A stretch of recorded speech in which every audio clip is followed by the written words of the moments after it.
ओकाड़ा से खबर शामिल करते हैं। शेख नदीम शराज की रेस्क्यू 1112 ओकाड़ा ने ईद उल अज़हा की तहतीलात के दौरान 232 एमरजेंसीज पर बरवक्त रिस्पॉन्स करते हुए 247 अफराद को मदद फराहम की। 45 मुतासरीन को मौका पर तिब्बी इमदाद फराहम की। 199 को हस्पताल मुंतकिल किया, जबकि 3 अफराद मौका पर जाँ बहक हो गए। District emergency officer Zafar Iqbal ने UNP के नुमाइंदे शेख नदीम शराज को बताया कि ईद उल अज़हा की तहतीलात के दौरान रेस्क्यू 1112 ओकाड़ा को 5290 कॉल्स मसूल हुई, जिनमें 232 एमरजेंसी कॉल्स थीं, 4628 गैर मुतलका और मिस कॉल्स, 411 मालूमाती और 19 रॉन्ग्स कॉल हैं।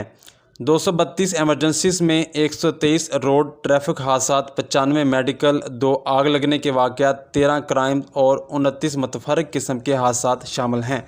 रोड ट्रैफिक हादसात में 138 अफराद मुतासर हुए, जिनमें 37 अफराद को मौका पर ही इब्तदाई तिब्बी इमदाद दी गई और 101 मुतासरीन को तिब्बी इमदाद देते हुए अस्पताल मुंतकिल किया गया।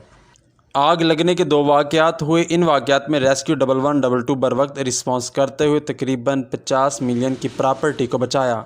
ईद उल अज़हा की तहतीलात के दौरान पेशेंट रेफरल सिस्टम के तहत ज़िला भर के अस्पतालों से 36 मरीज़ों को बेहतर तिब्बी इमदाद के हसूल के लिए रेस्क्यू 1112 के तरबियत याफ्ता अमला की ज़ेर निगरानी में दूसरे अस्पतालों में मुंतकिल किया गया। ईद उल अज़हा के लिए रेस्क्यू 1112 ओकाड़ा की जानिब से ख़ुसूसी इंतज़ामात किए गए थे, जिनके तहत 14 ambulances, 4 fire vehicle, 1 rescue vehicle, 5 rescue post और 184 रेस्क्यूज़ ने ज़िला भर में फ़राइज़ सरअंजाम दिए। नाज़रीन, अगर आपने अभी तक हमारा UNP न्यूज़ चैनल सब्सक्राइब नहीं किया तो उसे सब्सक्राइब करें, बेल आइकन पर क्लिक करें ताकि हमारी आने वाली नई वीडियो बआसानी आप तक पहुँच सके।